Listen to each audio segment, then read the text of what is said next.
أستغفر الله العظيم أستغفر الله العظيم أستغفر الله العظيم أعوذ بالله من الشيطان الرجيم بسم الله الرحمن الرحيم السلام عليكم ورحمة الله وبركاته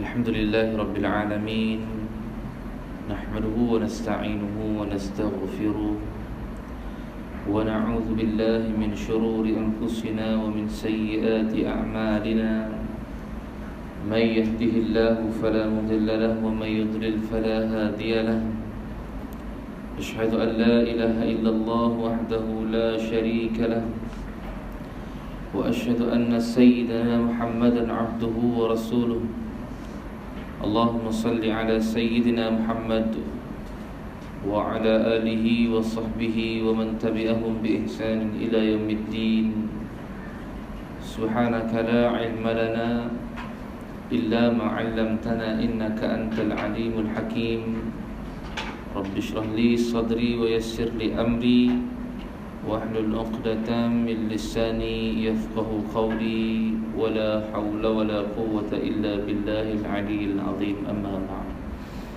Alhamdulillah, syukur kita kehadrat Allah Subhanahu wa ta'ala kerana dengan izin dan limpah kurnianya kita dapat lagi berhimpun bersama-sama dalam rumah Allah ini dalam kuliah duha di surau Al-Furqan Selayang. Mudah-mudahan apa sahaja yang kita lakukan untuk mendekatkan diri kepada Allah Subhanahu wa ta'ala, mengenal Allah, mengenal Rasul, mengenal agamanya, mudah-mudahan Allah permudahkan segala urusan kita di dalam urusan agama kita. InsyaAllah mudah-mudahan kita semua termasuk dalam golongan orang-orang yang beriman dan bertakwa kepada Allah Subhanahu wa ta'ala, insyaAllah. Baik tuan-tuan yang dirahmati Allah sekalian, insyaAllah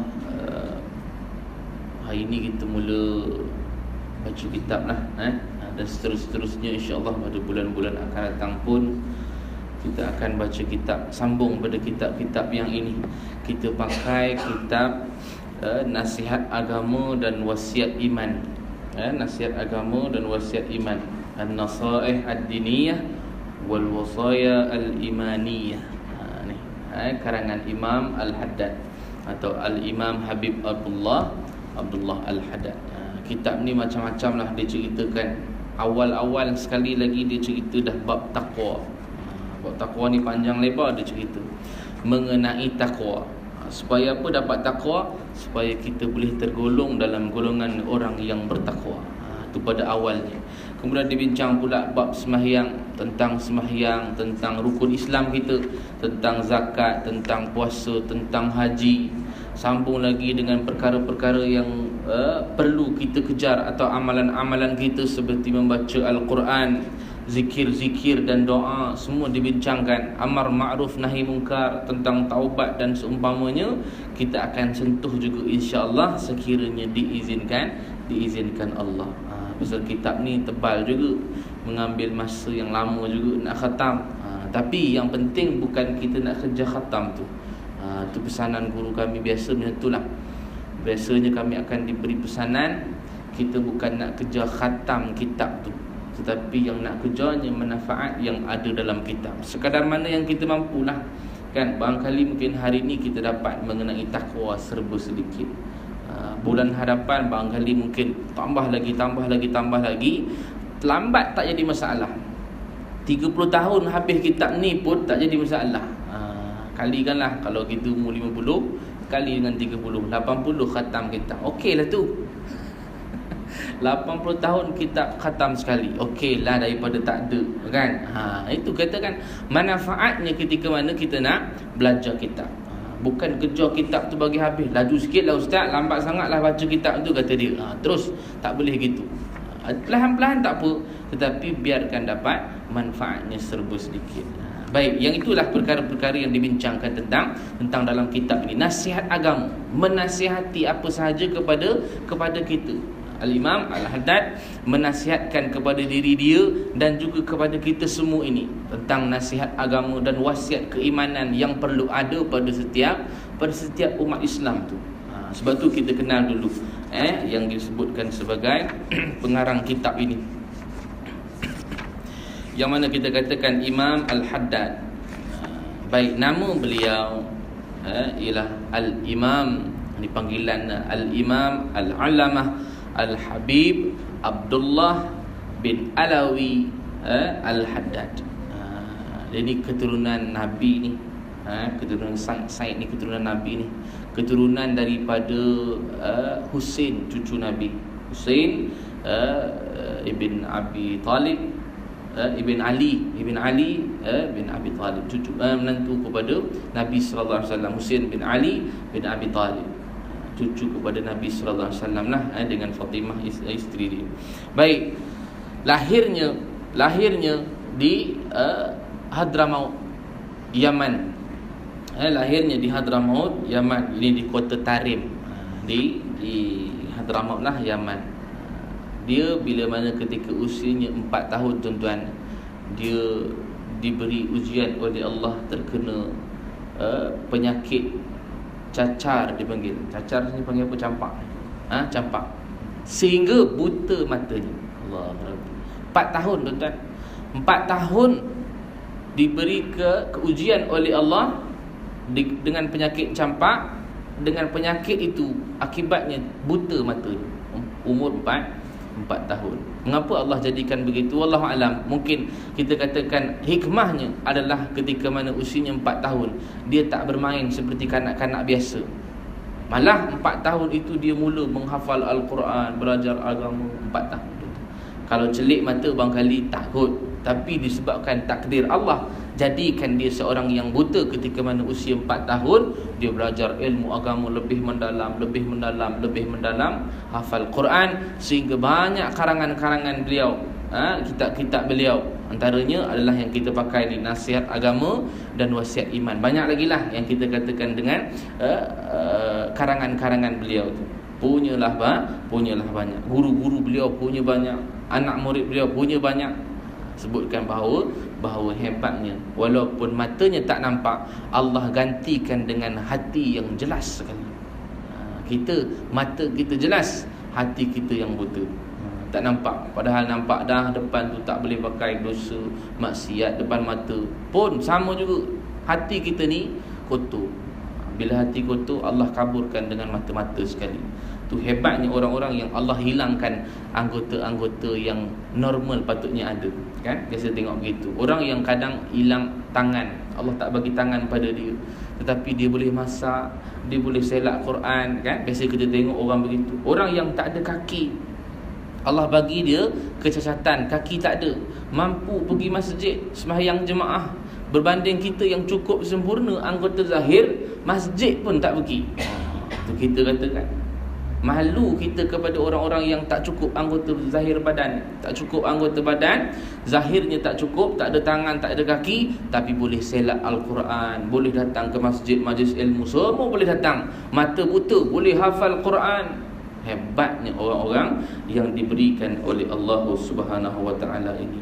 Baik, gurunya saja ada 140 orang, lebih kurang 140 orang Imam Al-Haddad ni, Abdullah bin Alawi Al-Haddad.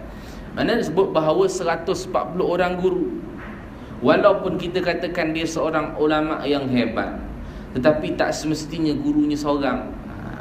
Kita sebut dah bahawa kalaulah kita ini nak menjadi seorang yang ilmuwan ataupun orang yang banyak ilmunya, tak boleh guru yang satu. Kalau kita refer kepada guru yang satu, maka kita akan dapat satu saja faedahnya ataupun manfaatnya. Tapi kalau 140 orang guru, tak banyak manfaat dapat. Tanya guru ni, belajar ilmu ni, punyalah banyak. Sebab tu dituntut untuk kita mempelajari ilmu dengan banyak guru, bukan satu guru. Semua guru kita kena belajar. Tapi kita tengok bahawa kita ini berguru dengan siapa, bukan dengan siapa-siapa yang kita katakan main ambil saja. Tengok jugalah dengan siapa kita nak belajar guru dia, kan? Bahawa kita nak belajar apa, itu semua kena ambil berat. Pasal ilmu agama ni, kalau tersilap maka akan terpesong kita. tu kena jaga baik. Maka tahun 1132 Hijrah, 1132 Hijrah, maka Allah mematikan dia. Dia lahir pada tahun 1044 Hijrah, meninggal pada tahun 1132 Hijrah. Anggaran lebih kurang umurnya 88 tahun lebih kurang. 87 tahun, 88 lebih kurang 88 tahun. Panjang jugalah umurnya tuan-tuan, 88 tahun. Meninggal di Hadramaut lah, di Yaman juga, Kota Tahrib. Maka itulah kita katakan seorang yang kita katakan ulama hebat, yang kita menggunakan kitabnya hari ini. InsyaAllah kita akan gunakan juga pada bulan-bulan akan datang untuk kita meneruskan bacaan kitab ini sehinggalah khatam insyaAllah. Baik, kita nak tengok apa yang disebutkan oleh Imam Al-Haddad ini pada awalnya pengenalannya. Maka kata Imam Al-Haddad, Bismillahirrahmanirrahim, dengan nama Allah yang Maha Pengasih lagi Maha Penyayang. Wala haula wala quwwata illa billahil aliyil azim. Subhanaka la ilma lana illa ma 'allamtana innaka antal alimul hakim. Ini kata-kata pendahuluan dia. Bismillahirrahmanirrahim dulu, dengan nama Allah. Apa sahaja yang dibuat, maka perlulah kita mulakan dengan bismillah, atau panggil basmalah. Basmalah tu bismillahirrahmanirrahim lah, kan, basmalah. Kalau ta'awuz, kita minta lindung pada Allah, a'udzubillahi minasyaitanirrajim. Kalau tasbih, subhanallah. Kalau tahmid, alhamdulillah. Kalau tahlil, orang buat tahlil kami tu bukan. Tahlil, la ilaha illallah. Takbir, Allahu akbar. Kalau hauqalah, la haula wala quwata illa billah. Boleh teka lagi lah, kan. Kalau istirja, bukan istinja lah, istinja dalam bilik air. Istirja, istirja ni orang tahu dah, tapi kalau saya sebut nanti, oh tahu ustaz, kata gitu biasa. Istirja ialah inna lillahi wa inna ilaihi raji'un. Itu istirja. Itu bahasa-bahasa singkatan lah. Kalau dalam bahasa Arab, dia tak panggil gitu, macam sebut saja subhanallah, alhamdulillah, tak disebut sebagai tahlil, sebut sebagai tahmid, sebut sebagai takbir. Istirja, bukan istinja, istirja. Inna lillahi wa inna ilaihi raji'un. Kalau ditimpa musibah, sebutlah istirja. Jadi yang ini dipanggil basmalah, yakni bismillahirrahmanirrahim. Maka dimulakan dengan bismillah. Nak dapatkan keberkatan tu, kullu amalin lam yubda bi basmalati fahuwa ajzm. Setiap amalan kita ataupun perbuatan yang kita lakukan itu tidak dimulakan dengan basmalah, maka fahuwa ajzm, terputus akan keberkatannya. Tak ada keberkatan. Maka kalau kita buat apa sahaja yang dipanggil sebagai amalan ataupun pekerjaan yang kita lakukan yang bukan maksiat, sebut basmalah, berkat ada. Kita nak naik kereta, basmalah. Nak makan, basmalah. Kita nak pergi kerja, basmalah. Datang majlis ilmu, basmalah. Semua kita gunakan dengan basmalah. Lidah ni, kan, jarang orang boleh buat macam ni, tapi saya rasa tuan-tuan boleh buat, jangan risau. Boleh, kan, pasal orang perempuan dia memang selalu suka sebut bismillahirrahmanirrahim. Apa sajalah, mulut dia tak lekang-lekang dengan bismillahirrahmanirrahim tu, sebut je bismillahirrahmanirrahim. Hebat orang gini, kan, dia sebut. Maka dekat situlah adanya keberkatan. Barangkali kalau ada musibah yang berlaku pun barangkali tak berjaya, disebabkan ada keberkatan. Kita mulakan dengan bismillah tadi tu. Ini hebat-hebatnya basmalah.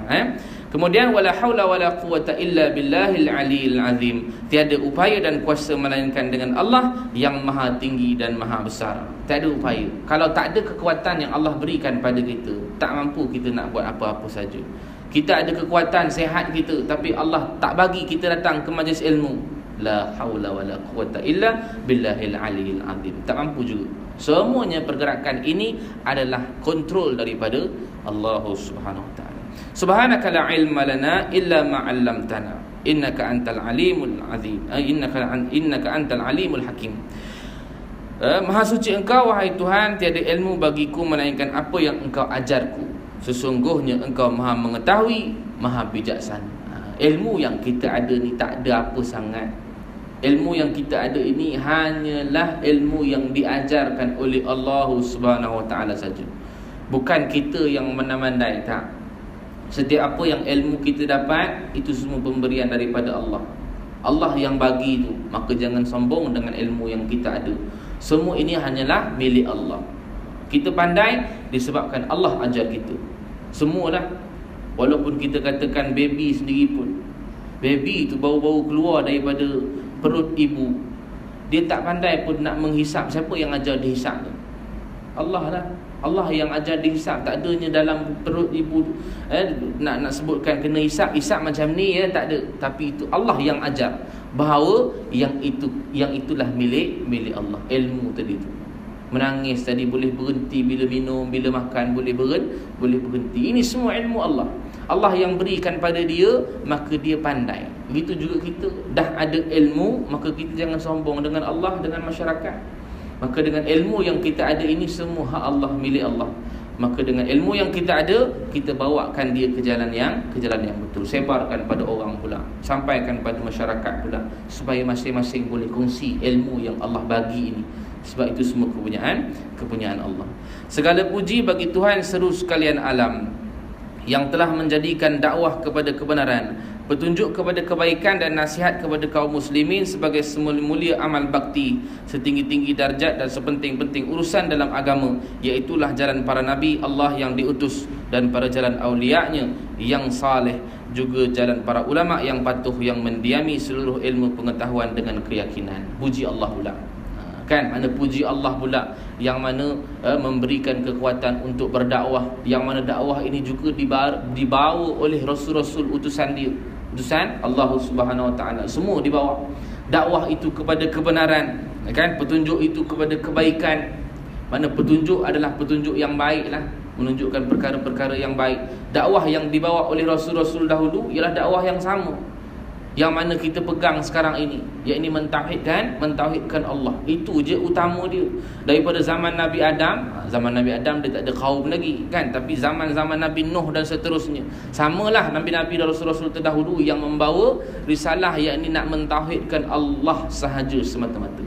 Syariat barangkali berbeza dengan syariat kita umat Nabi Muhammad sallallahu alaihi wasallam. Puasanya mungkin puasanya berbeza, kan? Barangkali mungkin sembahyangnya berbeza. Tetapi yang tauhid kepada Allah semua sama, yang dibawa oleh para rasul alaihi wassalatu wassalam. Selawat dan sejahtera ke atas junjungan dan penghulu kita Muhammad, Nabi yang amin, yakni orang kepercayaan. Nabi dulu diberi gelaran Al-Amin, orang percaya pada dia sungguh, kan? Orang percaya pada dia sungguh. Tak ada Nabi tak pernah menipu pun. Semuanya orang percaya pada dia.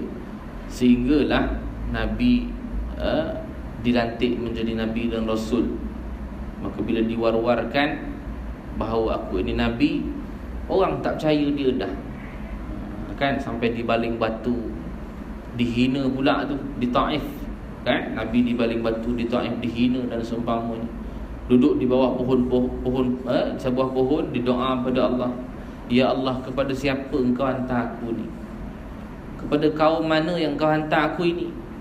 Aku dihina sehina-hinanya, kata Nabi sallallahu alaihi wasallam. Dulu aku ini orang sanjung, orang beri gelaran kepada aku Al-Amin.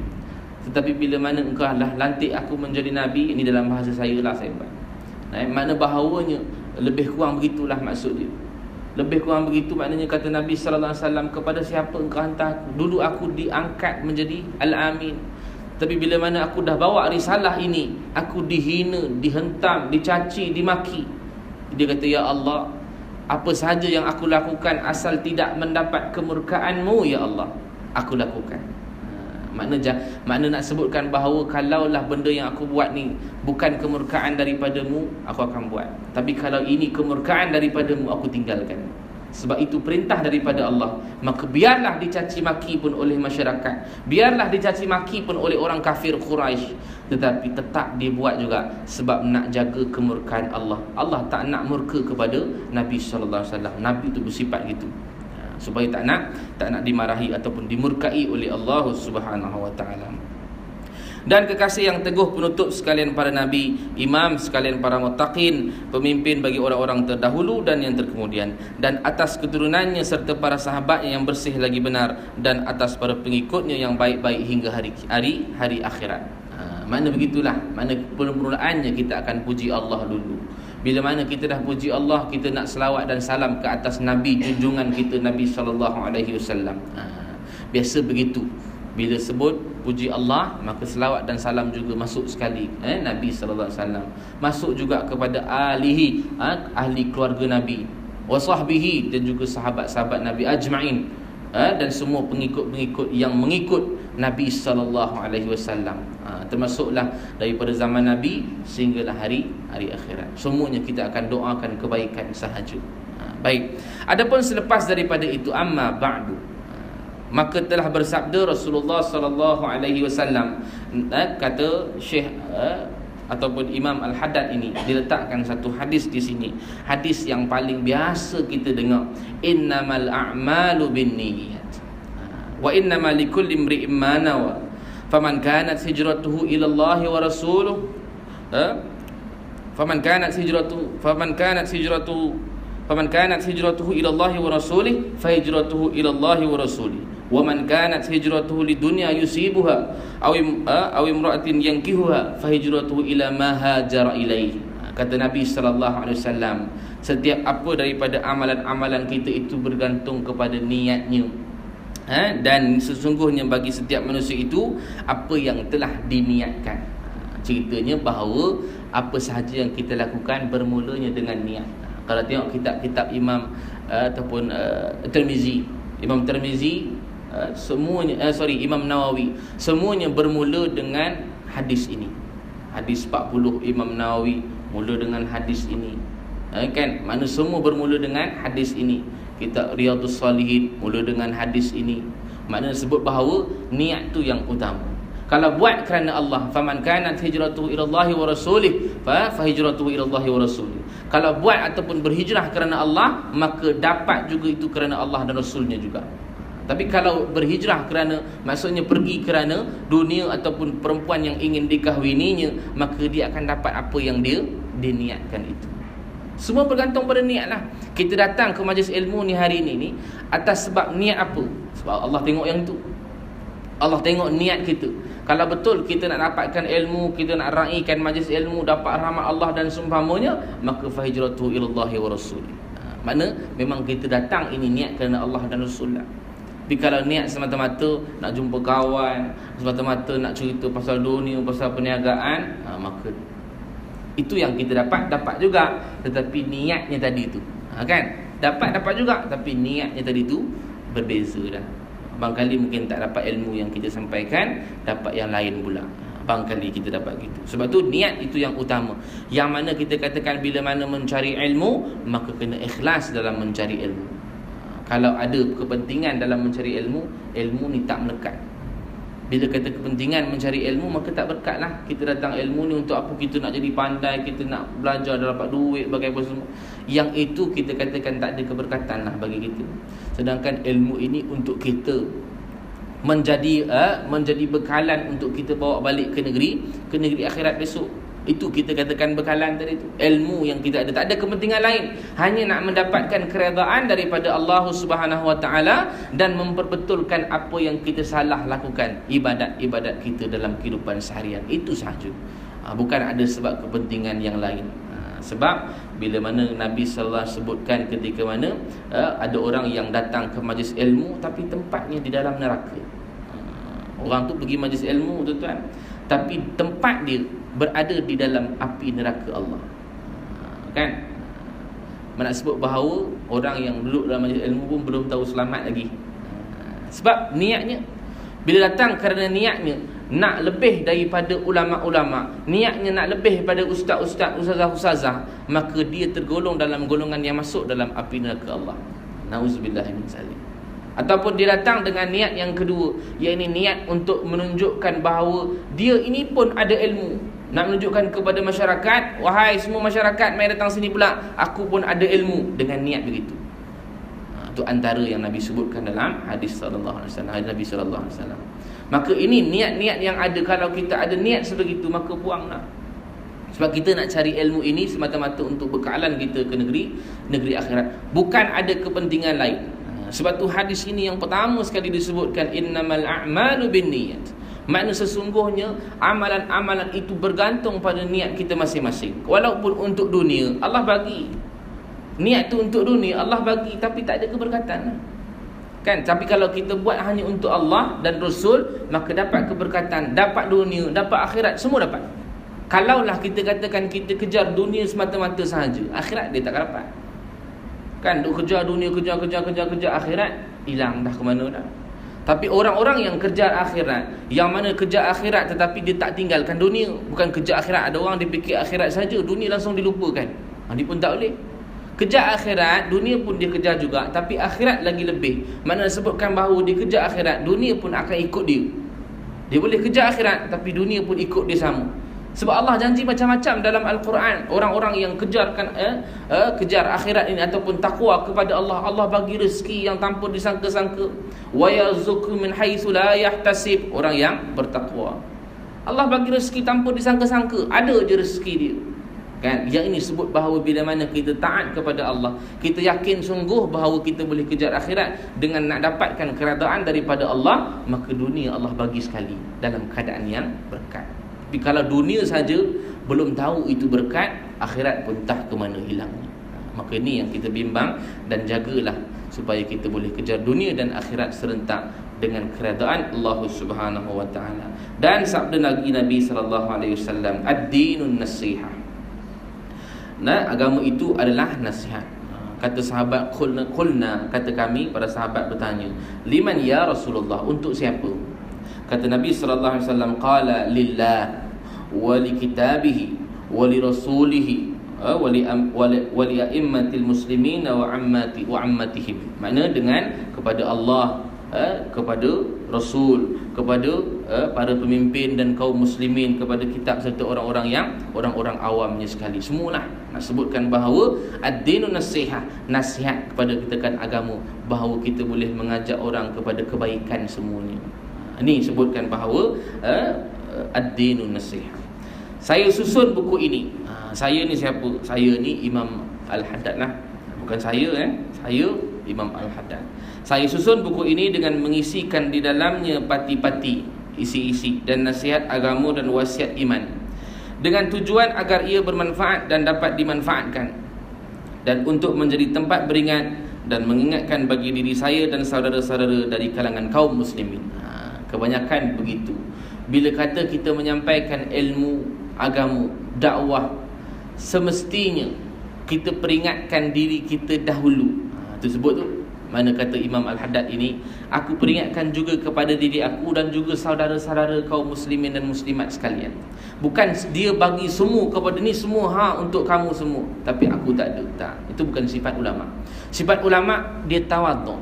Sifat ulama dia rendah diri pada masyarakat. Dia tak ada tinggi dirinya.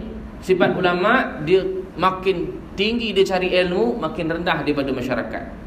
Maka dia pesan kepada diri dia, aku ni tulis buku ni seolah-olah gitulah, aku tulis buku ni bukan sahaja untuk kamu, tetapi untuk diri aku semata-mata dulu, dan sekaligus dapat dimanfaatkan untuk kamu semua. Tu ulama-ulama. Biasa kalau kita katakan begitu, kalau kita nak sampaikan ilmu, bukan tujuan kita nak perbetulkan orang, kan? Biasa gitu-gitu. Nak sampaikan ilmu sebab kita nak perbetulkan orang, tidak. Kita nak sampaikan ilmu kerana diri kita dulu. Maka yang paling dekat dengan kita ialah telinga kita. Telinga kita yang dengar. Maka bila telinga kita yang dengar, kita dulu yang mesti buat. Maka sampai juga pada orang, maka manfaat dapat dimanfaatkan pun dapat juga. Itu sifat ulama yang perlu kita contohi.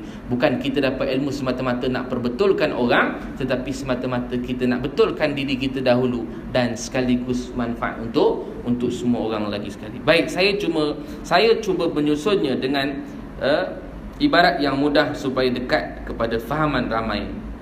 Dan saya gunakan perkataan-perkataan yang ringan supaya segera difahami dan mudah ditangkap maksudnya oleh orang-orang khusus dan orang-orang awam dari ahli-ahli iman dan Islam. Maknanya dia menggunakan bahasa-bahasa yang mudah sahaja, bukan bahasa-bahasa yang susah orang faham. kan. Makna susah orang nak faham ni pun susah juga kita nak terang. Kan kadang-kadang ada perkataan yang susah kita nak terangkan, yang kita tak faham. Tetapi kata Imam Al-Haddad, dia menggunakan bahasa yang faham, yang boleh difahami oleh orang-orang yang khusus ataupun orang-orang yang awam. Ada orang-orang yang pandai dah, atau orang-orang yang biasa-biasa saja. Semua boleh baca kitab ni. Maka perlu berguru jugalah. Bukan kita katakan baca dia saja, mesti berguru dulu.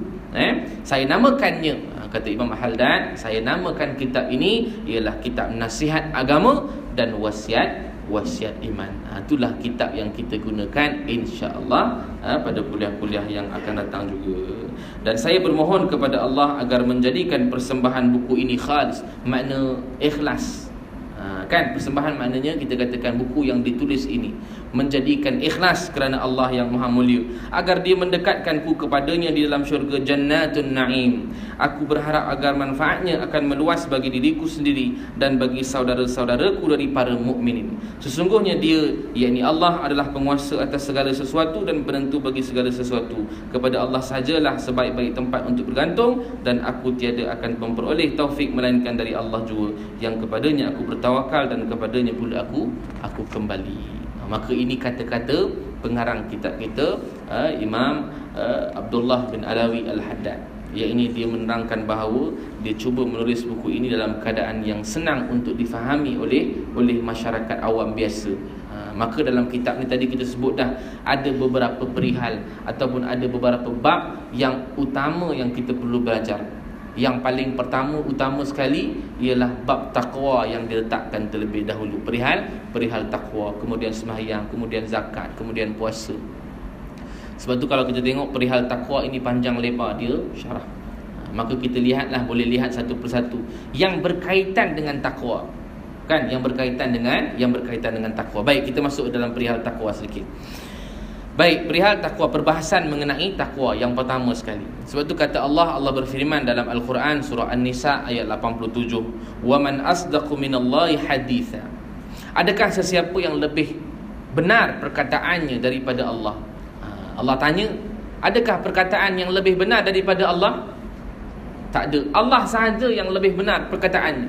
Mana dalam Al-Quran itulah semua perkataan-perkataan Allah yang benar. Nak rujuk Al-Quran. Sebab Al-Quran adalah perkataan yang benar. Tak ada lagi perkataan yang kita katakan tidak benar. Kalau kita orang manusia ni nak sebut perkataan yang benar, barangkali ada, tetapi ada sedikit kadang menipu. Sehari barangkali mungkin 10 kali menipu. Hari ni kita berapa kali menipu dah? Baru pukul 10 ni.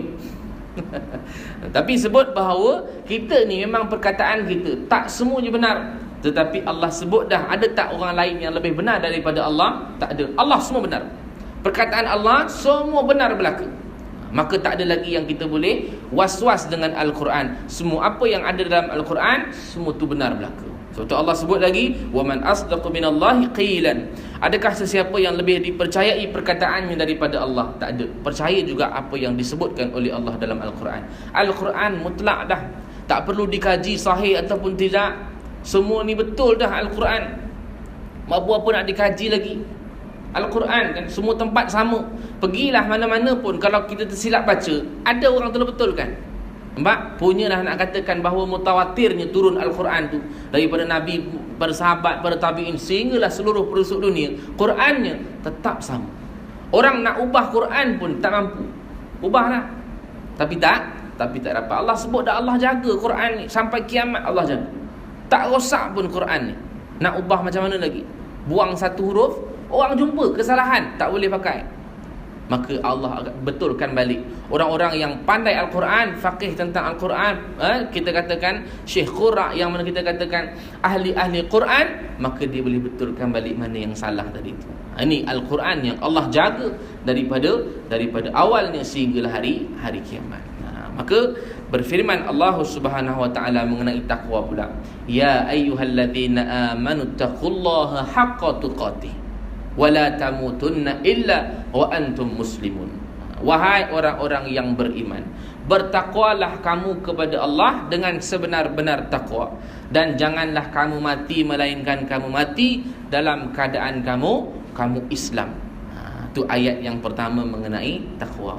Kan mana sebutkan bahawa dituliskan dalam kitab ni ialah ayat yang pertama mengenai takwa. Ya ayyuhallazina amanu taqullaha haqqa tuqatih. Bertakwalah dengan sebenar-benar takwa. Kan sebenar-benar takwa. Ayat ni panjang. Wa'tasimu bihablillahi jami'an wa la tafarraqu wadhkuru ni'matallahi 'alaikum idh kuntum a'da'an fa'alafa baina qulubikum fa asbahtum bi ni'mati ikhwana wa kuntum 'ala shafa hufratin minan nari fa anqadhakum minha kadzalika yubayyinullahu lakum ayatihi la'allakum tahtadun.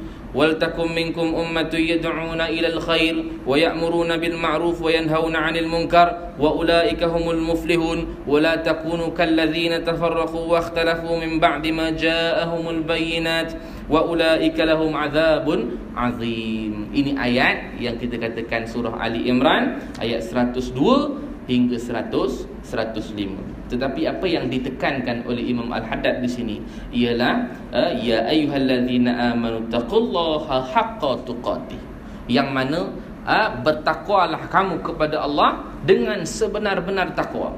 Bukan main-main ni. Kalau sebut takwa ni, kalau kata Imam Al-Ghazali rahimahullah ta'ala, takwa ni apa dia? Takwa ini ialah perkataan yang kita katakan yang mana kita mengikut segala seruan Allah, segala titah perintah Allah, dan meninggalkan segala larangan-larangan Allah. Itu takwa. Tapi kalau kita buat sikit-sikit, boleh jadi takwa ke? Tak boleh. Sebab perkataan segala itu tak menepati syarat. Kalau Allah kata segala perintah Allah kena ikut, maka puasanya kena buat, maka sembahyangnya kena buat, maka zakatnya kena buat, maka yang kita katakan apa lagi, perkara-perkara tutup auratnya kena buat. Apa sahaja yang diperintahkan oleh Allah maka kena buat. Tapi kalau puasa dia buat, sembahyang tidak, takwanya tak ada. Sembahyangnya buat, puasanya buat, zakat tak buat, takwanya tak ada. Begitu juga dengan larangan Allah. Allah kata jangan makan riba, Allah kata jangan minum arak, Allah kata jangan berjudi, Allah kata jangan buka aurat, jangan berzina, jangan hampiri zina. Tetapi dia tak minum arak. Saya tak minum arak ustaz, berdosa ustaz minum arak. Dia ambil riba.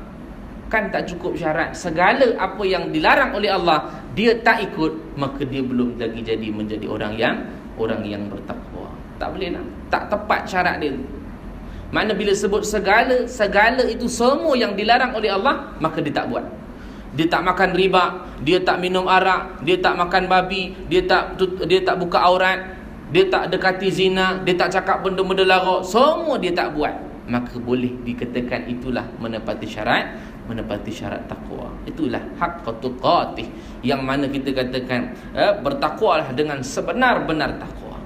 Sebab tu bila mana disebutkan di sini, ini adalah suatu perintah Allah Azza wa Jalla kepada hamba-hambanya dari golongan kaum mukminin supaya bertakwa, kerana Tuhan telah mengumpulkan di dalam sifat takwa itu segala kebaikan dunia dan akhirat. Dalam sifat takwa ini Allah simpankan, Allah himpunkan segala kebaikan dunia dan segala kebaikan akhirat. Sebut dah tadi, bila mana kita bertakwa kepada Allah, maka apa sahaja yang kita buat keberkatannya turun. Maka kita kejar akhirat. Takwa ni dia lebih kepada akhirat lah. Tapi bila kita kejar akhirat, maka dunia pun akan ikut sama. Bukan kita suruh je kita kejar akhirat, maka kita akan jadi kaya raya seperti orang kaya, tak. Tapi dunia tu kita rasa cukup lah pasal kita takwa. Ada orang dia rasa sedikit hartanya dapat, sebabkan tak takwa, dia pergi marah Allah. Mengapalah rezeki aku sikit hari ni, kata dia. Tapi kalau orang yang bertakwa, dia dapat rezeki sedikit, maka dia akan redha dan bersyukur dengan apa yang Allah berikan. Itu maksud takwa tu. Bahawa apa sahaja yang Allah berikan pada kita, kita tak cela Allah balik. Kita tahu bahawa rezeki kita banyak itu sahaja, maka segala kebaikan dunia dan akhirat semua letak dalam tu. Mengapa Allah bagi sedikit kita rezeki hari ini? Barangkali ada satu hikmah yang kita tak tahu. Kalau banyak, barangkali mungkin kita bawa ke tempat yang lain pula. Tapi kalau sedikit, Allah bagi hari ini sedikit, pasal apa? Supaya Allah nak kita ingat balik, yang ini rezeki datang pada Allah, bukan kita yang cari. Kita cari asbab saja. Tapi rezeki ini datang sebenarnya hakikat daripada Allah Subhanahu Wa Taala. Carilah siang malam pun bekerja keras, tapi kalau Allah kata bukan rezeki kamu, bukan rezeki kamu. Penat lelah kita kerja siang malam, tapi rezeki bukan rezeki dia. Nampak? Bahawa kebaikan dunia dan akhirat, kalau kita bertakwa kepada Allah, semua dunia dan akhirat masuk dalam takwa tadi itu. Sebab tu takwa kena kejar dulu. Wa tazawwadu fa inna khairaz zadi taqwa. Berbekallah kamu, kata Allah, kerana sebaik-baik bekalan itu nak bawa di akhirat ialah bekalan takwa. Dia bukan harta nak bawa pergi sana. Tak adanya kita nak bawa peti emas pergi sana. Tak ada kita nak bawa harta pusaka pergi ke atas ke akhirat sana, tak ada. Tapi yang nak berbekal bawa ke negeri akhirat ialah takwa itu. Sebab tu orang-orang yang mulia di sisi Allah ialah orang yang paling tinggi takwanya. Inna akramakum indallahi atqakum. Orang yang mulia di sisi Allah ialah orang yang paling tinggi takwanya. Bukan orang yang banyak harta, bukan orang yang banyak pangkat, darjat dan seumpamanya, tidak. Tapi takwa itu yang Allah nak lihat. Kejar takwa, maka kebaikan dunia dan akhirat akan dapat juga pada kita. Kemudian disuruh pula hamba-hambanya dari golongan kaum mukminin itu supaya bertakwa kepadanya, agar mereka boleh berjaya dan mencapai penghormatan yang telah disediakan di dalam sifat takwa itu dari kebajikan dan kesempurnaan. Juga kebahagiaan dan kemenangan semata-mata sebagai rahmat kepada hamba-hambanya dari kaum mukminin. Dan sememangnya lah Allah amat kasih terhadap hamba-hambanya yang mukminin itu. Orang yang beriman ini, tuan-tuan, maka Allah akan cinta dan sayang pada dia. Pasal dia pun cinta dan sayang pada Allah. Sebab tu kita ni kalau nak cinta kepada Allah, cinta sungguh-sungguh. Sebab Allah nak tengok kita ni, kalau cinta kepada Allah, maka Allah akan cinta pada kita. Kita rindu pada Allah, Allah juga rindu pada kita. Kita rindu nak jumpa Allah, maka Allah juga rindu nak jumpa pada kita. Kalau kita benci nak jumpa Allah, maka Allah juga benci nak jumpa pada kita. Na'udzubillah min zalik. Kita rasa nak sangat jumpa Allah, okay? Tuhan kita yang menciptakan kita. Mustahil kita tak cinta pada Allah, mustahil kita tak rindu pada Allah. Sedangkan Allah itu Tuhan, Khalik, yang menciptakan kita. Takkan kita tak rindu? Sedangkan ibu yang melahirkan kita pun, kalau kita tak jumpa setahun, rindu dah. Ini kan pula Tuhan. Sebab tu Tuhan tempatnya di atas sekali, tempatnya di paling tinggi sekali, lebih daripada ibu dan ayah, atas sekali. Maka dia lah dulu untuk kita utamakan, kemudian Rasul, Nabi, kemudian baru ibu dan ayah. Taat, maknanya kita taat kepada ibu dan ayah juga. Dia berkaitan juga dengan redha kepada Allah Subhanahu Wa Taala. Redha Allah ini bergantung kepada redha ibu bapa kita. Kalau ibu bapa kita redha dengan kita, maka Allah juga redha pada kita. Tapi kalau kemurkaan ibu ayah kita datang kepada kita, kemurkaan Allah juga datang kepada kita. Sebab tu dia ada kaitan tu. Tapi yang paling tinggi sekali ialah kita nak capai keredaan daripada Allah Subhanahu Wa Taala. Sedang takwa itu pula merupakan wasiat utama dari Allah Subhanahu Wa Taala untuk orang-orang yang terdahulu dan yang terkemudian. Takwa ni sebut tadi dah, dia bukan untuk kita sahaja sebagai umat Nabi Muhammad sallallahu alaihi wasallam. Semua daripada zaman Nabi Adam dulu, daripada first Nabi Adam AS dulu sampailah kita ini sehinggalah kiamat besok, semuanya berpegang untuk bertakwa kepada Allah Subhanahu Wa Taala. Tauhid lah, kita nak bertauhidkan kepada Allah Subhanahu Wa Taala. Allah sahaja yang esa, tak ada lain dah. Allah sahaja yang esa. Makna kita tak boleh mensyirikkan Allah. Mana kita yakin bahawa Allah itulah yang menciptakan segala-galanya di alam semesta ini. Allah segala-galanya yang memberikan rezeki pada kita, semuanya bagi pada kita. Yakin yang itu. Itulah yang dibawa oleh para Nabi dan para Rasul dulu-dulu lagi. Sama sahaja. Supaya apa? Supaya akidah mereka berpegang kepada Allah yang Esa. Tauhid kepada Allah Subhanahu Wa Taala. Sebab tu kata Allah dalam surah An-Nisa ayat 131, walaqad wasaynal ladzina utul kitab min qablikum wa iyyakum an ittaqullah. Dan kami telah perintahkan kepada orang-orang yang diberikan kitab sebelum kamu. Mana berikan kitab sebelum kamu ni? Kitab-kitab yang 4 tu lah, 3 tu lah, selain daripada Quran, Tauratnya, Injilnya, kan, Zaburnya. Dia ada lagi suhuf-suhuf. Selain daripada kitab, dia ada suhuf. Suhuf ni beberapa helaian. Maknanya suhuf ni dia tak panggil kitab, tapi dia ada cuma helaian-helaian saja. Suhuf, kan?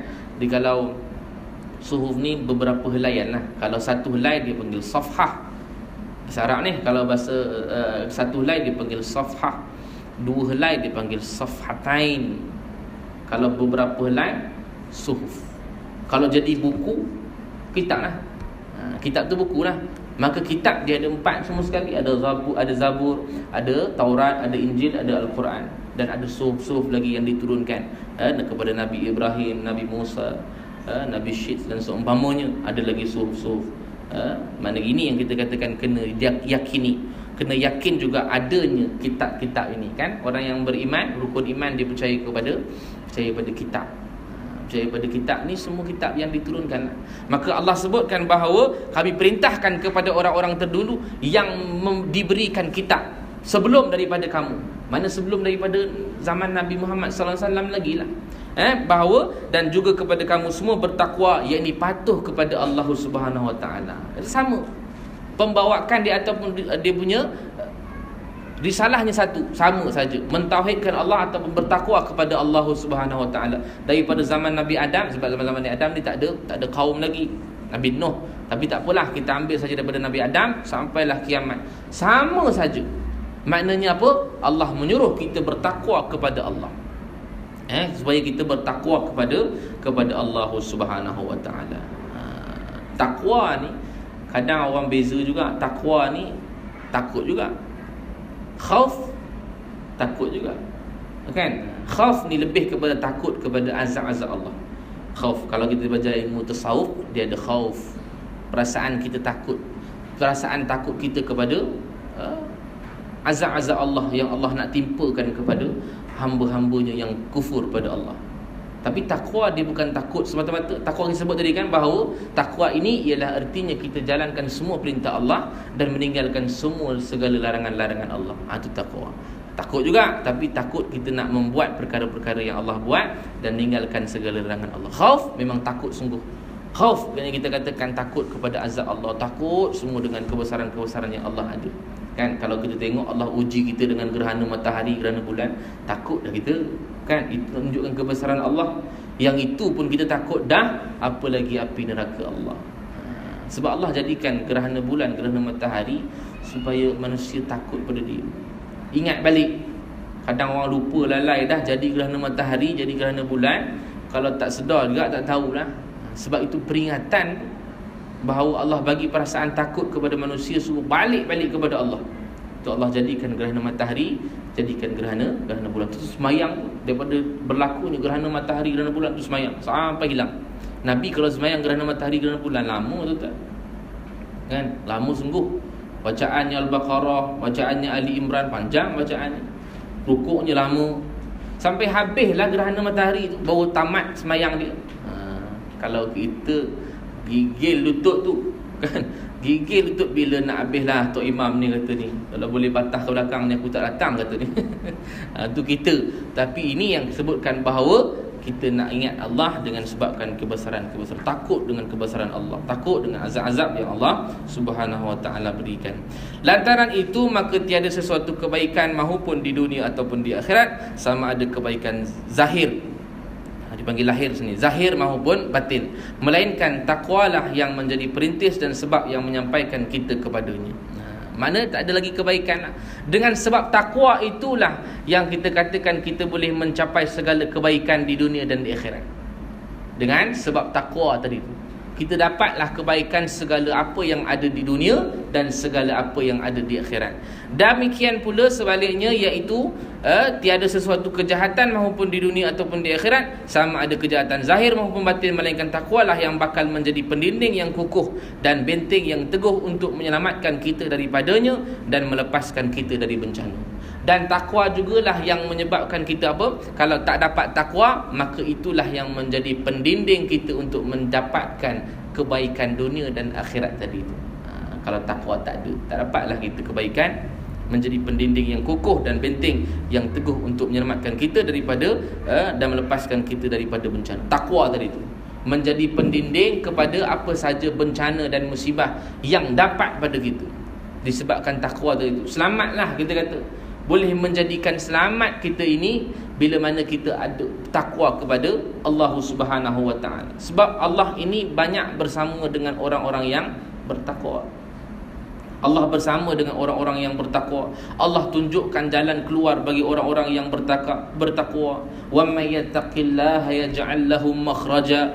Kan, orang-orang yang bertakwa kepada Allah, maka Allah akan selamatkan dia. Allah tunjukkan jalan keluar bagi dia. Bila? Ketika mana dia berada dalam kesusahan. Sebab tu takwa ini boleh dapat ke dunia pun boleh dapat, akhirat pun boleh dapat, boleh selamatkan daripada bencana, musibah dan segala macam yang ada. Maka itulah yang kita perlu kejar, takwa itu, supaya kita boleh selamat dunia dan akhirat. Bukankah Allah Subhanahu Wa Taala telah sering menjelaskan kepada kita menerusi kitab suci Al-Quran bahawa di dalam sifat takwa itu terdapat kebahagiaan yang utama dan kebaikan yang tak terhitung banyaknya. Banyak sangat kita katakan orang-orang yang bertakwa, dia mendapat kebaikan-kebaikan yang tidak terhitung banyaknya. Terlalu banyak.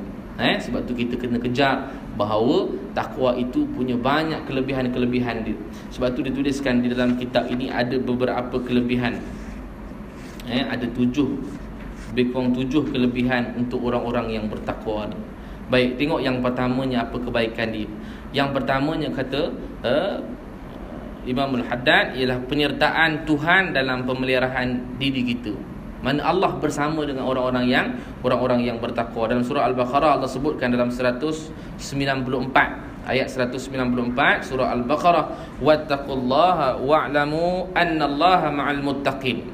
Bertakwalah kamu kepada Allah dan ketahuilah bahawa Allah bersama-sama orang yang memelihara diri dari kejahatan. Allah sentiasa bersama dengan orang-orang yang bertakwa. Jadi jangan risau. Sebab tu bila mana kita bersama-sama dengan Allah, maka Allah sentiasa memelihara kita. Ini yang Allah sebutkan bahawa kita duduk menjadi orang yang bertakwa, Allah sama-sama dengan kita. Jadi tak perlu takut dengan manusia, tak perlu takut dengan jin, tak perlu takut dengan syaitan, kan? Tapi itu yang berlaku. Takut juga kita dengan hantu. Biasalah, kan, sifat manusia. Sebab itu Allah didik kita dengan sifat takwa. Tak ada lagi perkataan ataupun kita katakan yang lebih kita kena takut selain daripada Allah Subhanahu Wa Taala. Nak capai benda tu punya payah. Nak capai benda tu supaya kita ni lebih takut daripada Allah daripada segala-gala yang lain, cukup payah. Cubalah kita buat supaya dapat sampai tahap takwa. Allah yang kita katakan perlu ditakuti, bukan syaitan, bukan jin, bukan manusia, bukan. Cuba kalau kita boleh dapat, insya-Allah kita boleh dapat jadi orang bertakwa. Pasal kita yakin bahawa ma'al muttaqin, Allah ini bersama-sama dengan orang yang muttaqin, yang bertakwa. Dan Allah jaga orang bertakwa ini daripada segala musibah yang ada. Maka tak ada lagi perlu kita takut dan seumpamanya. Itu yang pertama. Yang keduanya, kebaikan takwa yang keduanya ialah Allah bagi kepada orang yang bertakwa ini ilmu laduni. Ilmu laduni ni ilmu yang Allah bagi pada dia. Allah ilhamkan pada dia. Allah ilhamkan pada dia ilmu laduni. Bukan semua dah dapat, kan? Seperti Allah sebut dalam surah Al-Baqarah ayat 282, wattaqullaha wa yu'allimukumullah. Bertakwalah kamu kepada Allah dan dia akan mengajar kamu ilmu laduni. Mana mengajar ini pun bukan kita katakan Allah ilhamkan saja, tak. Tapi kita katakan bahawa ilmu laduni ini juga ilmu yang kita mencari ilmu lah.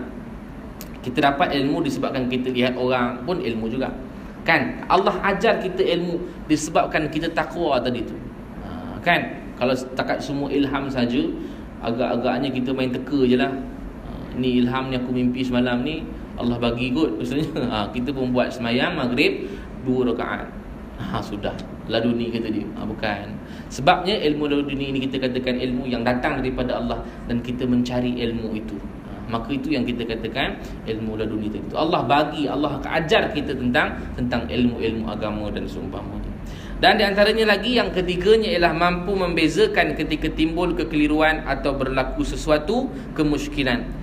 Juga sebagai penebus kesalahan dan penyuci dosa-dosa. Boleh membezakan ketika mana timbulnya kekeliruan dan boleh menghapuskan juga dosa-dosa tadi itu. Suatu kata Allah dalam surah Al-Anfal. Tuan-tuan, yang ini semua Imam Al-Haddad ini diberikan semua tentang ayat-ayat Al-Quran sahaja. Ada hadis pun ada, tapi lebih kepada ayat Al-Quran, dalil-dalil dia. Maka ni yang kita kena pegang. Sebab Allah sebut tadi, adakah sesiapa yang lebih benar perkataan selain daripada Allah? Maka ni diletakkan semua dalil-dalil Al-Quran. Cuba tengok, diletakkan surah Al-Anfal ayat 29. yang mana Allah Subhanahu wa taala menyebutkan, ya ayyuhallazina amanu in tattaqullaha yaj'al lakum furqana wa yukaffir 'ankum sayyi'atikum wa yaghfir lakum wallahu dzul fadlil 'azim.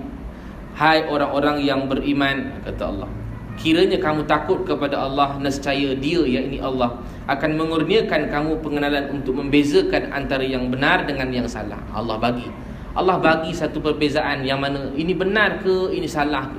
Kalau kita minta pada Allah, ya Allah tunjukkan aku yang mana benar, yang mana salah. Kita minta pada Allah kan, mana kita tahu bahawa yang ini benar ataupun yang ini salah, batil. Kita kadang-kadang kita tak tahu yang itu salah, kita buat juga. Kan bahaya tu. Kita buat juga benda ni kan salah, tak boleh buat. Dia jadi macam was-was, ni betul ke, ni salah ni. Maka minta pada Allah supaya Allah boleh membezakan antara yang benar dengan yang salah. Maka orang yang bertakwa, kata Allah, Allah akan bagikan dia perbezaan. Allah akan tunjukkan pada dia yang mana benar, yang mana salah. Dan Allah hapuskan semua dosa-dosanya, dan dihapuskannya lah segala kesalahan kamu serta mengampuni kamu, dan Allah mempunyai kelebihan yang besar. Hapus dosa pun habis. Orang yang bertakwa tadi ni, hapus pun habis juga. Mana habis juga dosa dia. Habis, dapat perbezaan benar dan salah, dosa pun dihabiskan Allah. Yang keempat, keselamatan daripada api neraka. Orang yang bertakwa ini akan terselamat daripada azab api neraka Allah.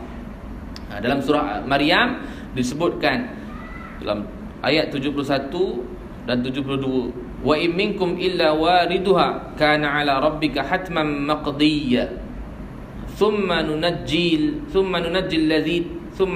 ladzina taqaw. Dalam buku ni summu, salah tu, salah cetak, bukan summa dalam buku ni. Thumma nunajjil ladzina taqaw, makna nak sebut bahawa dan tiada seorang pun di antara kamu melainkan melaluinya, yakni api neraka. Itulah keputusan Tuhanmu yang tak dapat dihindarkan. Lalu kami selamatkan pula golongan mereka yang bertakwa. Mesti lalu jugalah. Yang kita katakan padang mahsyar, yang kita katakan titian sirat, semua tu mesti dilalu oleh manusia.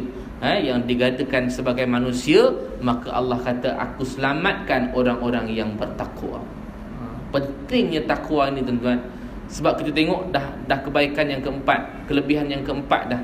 Dapat yang mula-mula tadi, dapatnya Allah bersama kita. Kemudian pula Allah bagi ilmu pada kita. Kemudian Allah selamatkan kita. Allah hapuskan dosa-dosa kita. Allah bagi pembeza antara benar dan salah. Yang keempatnya, Allah bagi juga keselamatan supaya tak masuk dalam api neraka Allah. Banyaknya kelebihan orang-orang yang bertakwa. Dan Allah berfirman lagi dalam surah Az-Zumar ayat 61, wa yunajjillahu alladhina ittaqaw bima fazatihim la yamassuhumul su'u wa lahum yahzanun. Dan Tuhan menyelamatkan orang-orang yang memelihara dirinya dari kejahatan, yakni orang-orang yang bertakwa, ke tempat keberuntungan, mereka tiada disinggung oleh keburukan dan mereka tiada berduka cita. Allah selamatkan juga orang-orang yang bertakwa. Yang kelima, baik kita ringkas-ringkaskan je. Yang kelima, terpelihara dari tekanan hidup. Rezeki sentiasa datang berlimpah ruah tanpa diduga, sentiasa hidup berlapang dada dan mendapat ganjaran yang besar pula. Rezeki yang datang disangka-sangka kan, tekanan hidup pun tak ada, terpelihara daripada tekanan hidup, sentiasa hidup berlapang dada, seronok, tak ada stres pun tak ada. Ni orang bertakwa. Pasal apa tak ada stres? Pasal dia redha dengan apa ketentuan Allah. Bahagialah dia. Kalau tak redha dengan ketentuan Allah, bagaimana nak bahagia? Kan? Dapat ini, sakit itu, dapat ini. Dia tak redha dengan ketentuan Allah, maka nanti Allah bagikan dia perasaan yang kucak-kacir dalam, stres je. Pasal dia tak redha dengan ketentuan Allah. Mengapalah hari ni aku tak dapat pergi shopping? Dia gitulah. Aku dah rancang dah nak pergi shopping, tak jadi pula. Dia stres. Sedangkan Allah kata tak boleh pergi shopping. Redalah dengan ketentuan Allah, maka kalau dia reda, dia akan bahagia. Itu contoh je tuan-tuan. Contoh je. Ni kaitkan dengan yang lain-lain pula. Maka apa saja yang Allah takdirkan pada kita, kita reda, bahagia kita. Rezeki pula datang, yang kita sebutkan tadi dalam surah At-Talaq ayat 2 dan 3, wa may yattaqillaha yaj'al lahu makhraja wa yarzuqhu min haitsu la yahtasib. Orang-orang yang beriman kepada Allah Subhanahu wa taala, maka Allah akan keluarkan baginya jalan keluar ketika mana dia dalam masalah, dan Allah bagi rezeki pada dia tanpa yang disangka-sangka. Dan firman Allah lagi dalam surah At-Talaq ayat yang keempat, Wa may yattaqillaha yaj'al lahu min amrihi yusra. Manusia siapa yang bertakwa kepada Allah, nescaya Allah akan mudahkan segala urusannya. Orang yang bertakwa, Allah sentiasa mudahkan urusannya. Kaitan tadilah dalam surah At-Talaq tadi. Dalam surah At-Talaq ayat 2, ayat 3, ayat 4. Ayat kelima pun sama. Wa may yattaqillaha yukaffir anhu sayiatihi wa yu'zim lahu ajra. Dan sesiapa bertakwa kepada Allah, nescaya Allah akan hapuskan kesalahan-kesalahannya dan diberinya ganjaran yang besar. Pahala pun, dosa pun dihapuskan Allah. Ganjaran pula dapat. Itu kaitan surah At-Talaq 2, 3, 4 dan 5. Yang keenam, janji akan memasukkan ke dalam syurga. Bila orang-orang yang bertakwa ini, Allah janji kepada dia, sesiapa yang bertakwa, Allah akan bagi masukkan dia ke dalam syurga Allah. Semua ada dah. 7, 6 kelebihan ni saja kalau kita tengok, semua ada dah. Rezekinya, Allah selamatkan kita, segala-gala macam dalam kehidupan harian kita, semua ada dah. Yang keenam ni Allah sebut dalam surah Maryam ayat 63. Tilkal jannatul lati nurithu min ibadina man kana taqiyan. Itulah syurga yang hendak kami pusakakan, wariskan kepada hamba-hamba kami yang bertakwa, yakni memelihara diri dari kejahatan. Allah nak bagi rezeki, nak bagi syurga ini kepada orang-orang yang bertakwa kepada Allah SWT sahaja. Orang yang tak bertakwa, tak adalah. Orang Islam yang munafik, tak adalah, tak takwa. Munafik teruk lagi. Munafik kata Allah, innal munafiqina fid darkil asfali minan nar. Tak sebut syurga pun, sebut nar. Orang-orang munafik ini berada di bawah, paling bawah lagi dalam neraka Allah, paling bawah. Bawah lagi pada Fir'aun, bawah lagi pada Haman, bawah lagi pada orang kafir Quraisy itu semua. Mana munafik paling bawah sekali, jauh sekali. Mana orang Islam yang kita katakan kita ini berpotensi untuk menjadi orang munafik. Pasal apa? Pasal kita orang Islam. Orang kafir, dia kafir dah, tak perlu fikir lagi dah. Dia pasal dia memang kafir. Tapi kita ni orang Islam berpotensi untuk menjadi orang munafik. Sebab apa kita tak nak jadi orang? Jangan kita jadikan sebagai kita ni orang munafik. Maka kena ambil takwa ini, supaya Allah bagi kelebihan-kelebihan yang Allah tuliskan dalam Al-Quran. Dapat syurga, selamat daripada api neraka. Semuanya Allah janjikan ini untuk bawa masuk ke dalam syurga Allah. Dan Allah sebut lagi dalam surah Muhammad ayat yang ke-15. Masalul jannati allati wu'idal muttaqin. Perumpamaan syurga yang dijanjikan kepada orang-orang yang bertakwa. Syurga semua kaitannya dengan orang yang bertakwa. Dalam surah Asy-Syu'ara ayat 90, wa uzlifatil jannatu lil muttaqin. Dan syurga itu didekatkan kepada orang-orang yang bertakwa. Dalam surah Al-Qalam ayat 34, innalil muttaqina 'inda rabbihim jannatin na'im. Sungguhnya orang-orang yang bertakwa itu akan memperoleh syurga jannatun na'im dari Tuhan mereka. Dan surah Al-Qamar ayat 54 dan 55, innal muttaqina fi jannatin wa nahar fi maq'adi sidqin 'inda malikin muqtadir. Maknanya sesungguhnya orang-orang yang bertakwa itu berada di dalam taman, yakni syurga, dan diiringi sungai-sungai dalam majlis kebenaran di sisi raja yang maha kuasa, yakni Allah. Jadi semua yang berkaitan dengan Allah nak bagi syurga kepada orang yang bertakwa. Dan yang ketujuh, yang terakhir, iaitu mendapat kemuliaan di sisi Allah Subhanahu wa taala di dunia maupun di akhirat. Kata Allah dalam Al-Quran dalam surah Al-Hujurat ayat 13, inna akramakum indallahi atqakum. Sungguhnya orang yang mulia di sisi Allah ialah orang yang paling tinggi takwanya. 7 kelebihan yang Allah berikan kepada orang-orang yang bertakwa. Tak nak ke kita kejar lagi takwa ni? Kan punya banyak takwa, kelebihan-kelebihan, kan, yang kita katakan banyaknya kelebihan yang kita dapat. Maka kejarlah supaya kita boleh dapat takwa tadi tu. Dapat Allah bersama-sama dengan kita, Allah beri ilmu kepada kita, Allah membezakan kita ini antara benar dan salah, ajar kita ilmu benar yang salah, ataupun menebus segala dosa-dosa kita yang lalu. Dan Allah sebutkan keselamatan daripada api neraka untuk orang-orang yang bertakwa, terpelihara daripada tekanan hidup, rezeki yang melimpah ruah Allah bagi, kan? Allah mudahkan urusan kita dalam dunia, dan Allah janjikan orang-orang yang bertakwa ini masuk ke dalam syurga Allah. Dan Allah sebutkan di sini orang yang bertakwa ialah orang yang paling mulia di sisinya nanti di akhirat. Itu yang ketujuh. Dan yang sebutkan yang terakhir sini, maka kata Syekh ataupun Imam Al-Haddad, Allah telah menjanjikan kemuliaan di sisinya dengan takwa, bukan dengan sebab keturunan, bukan dengan sebab harta kekayaan, dan bukan dengan sebab-sebab yang lain. Allah tak pandang pun harta kekayaan kita, kan? Allah tak pandang pun walaupun kita banyak harta, walaupun banyak pangkatnya tinggi, kan? Allah tak pandang pun semua tu. Innallaha la yanzuru ila suwarikum wa amwalikum walakin yanzuru ila qulubikum wa a'malikum. Allah tak pandang pun rupa paras kamu yang cantik, harta benda kamu atau pangkat kamu, tetapi Allah pandang qulubikum, hati kamu, yang mana hati kamu itulah terletaknya takwa di situ. Jadi takwa ini perlu diambil pada ketika mana kita berada dalam dunia ini, supaya apa? Supaya dapat kelebihan yang dijanjikan oleh Allah Subhanahu Wa Taala. Bukankah dengan takwa itu Allah dan Rasulnya telah menjanjikan berbagai-bagai kebaikan dan kebahagiaan, darjat dan kebajikan, kesempurnaan dan kemenangan, harta kekayaan dan keuntungan. Semua itu agak terlalu panjang jika mahu diceritakan, dan terlalu sukar jika mahu dihitungkan. Maka habis dah bab yang mengenai takwa, perbahasan mengenai takwa baru, kan? Mana habis dah perbahasan mengenai takwa asal yang atas pertama sekali. Mana habis dah mengenai takwa, kita tahu dah takwa tu apa kelebihan-kelebihan takwa. Lepas daripada ini, insya-Allah kita akan tengok pula wasiat ulama mengenai takwa pula. Itu insya-Allah kuliah akan datanglah. Kalau sambung hari ni, rasanya kita tak akan tengah hari. Sebab nak masak lagi bagi apa semua, kan? Tapi nak sebut bahawa lepas ini insya-Allah masih lagi berkaitan dengan takwa.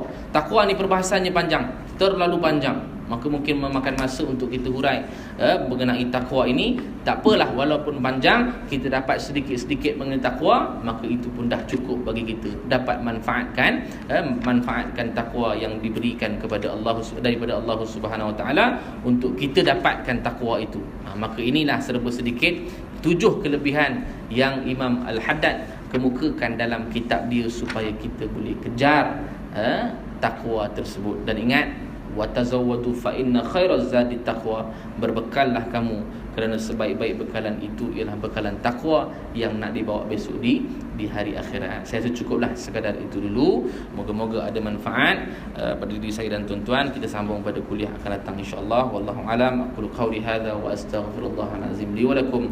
Assalamualaikum warahmatullahi wabarakatuh. A'udzubillahi minasyaitonir rajim. Bismillahirrahmanirrahim. Alhamdulillahirabbil alamin wassalatu wassalamu ala asyrafil anbiya'il mursalin wa ala alihi wa sahbihi ajma'in. Allahumma faqihna fid din wa 'allimna ta'wil wahdina as-siratal mustaqim. Allahumma ja'al jam'ana hadha jam'an marhuma wa tafarruqana min ba'dihi tafarruqan ma'suma. Rabbana atina fid dunya hasanah wa fil akhirati hasanatan wa qina adzaban nar. Sallallahu ala sayyidina Muhammad wa ala alihi wa sahbihi wasallam.